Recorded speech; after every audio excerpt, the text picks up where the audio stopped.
You don't get any closer to God than when you're working with nature all the time. We are just caretakers for the next generation, and you sure don't want to mess up anything for the future generations.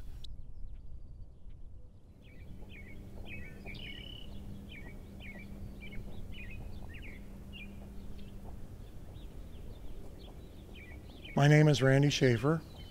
I am one of the few people, which you'll find normally in a farming community, who's lived on the same place their whole life. I was 2 years old when we moved here, and I've never left.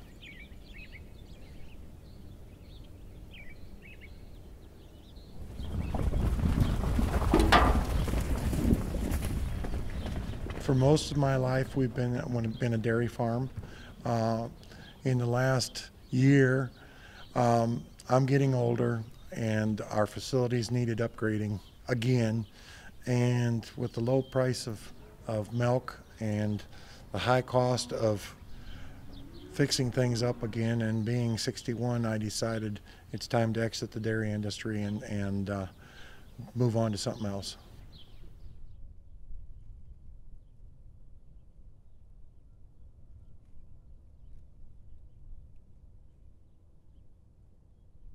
Let's face it, there's going to be more and more people to feed on the earth, and there's not that much arable ground. By going no-till, we conserve the soil, we conserve water, because every time you work the ground, you lose about an inch of moisture. It comes down to your conscience and wanting to do the right thing.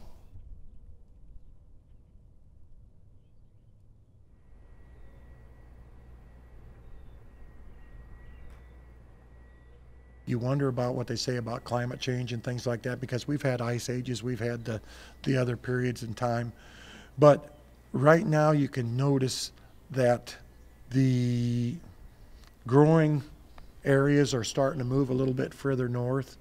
I mean, you never used to see corn in the Dakotas. So you can see some climate change coming. Now, is it man-made, or is it just the Earth's starting to go through a different time frame? I don't know.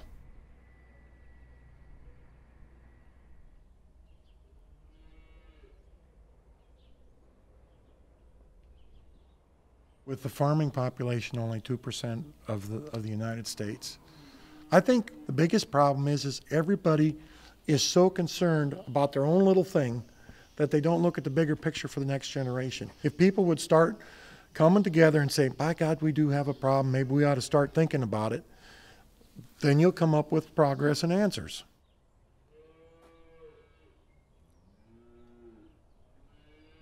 I didn't break it. I didn't break it, it's still running.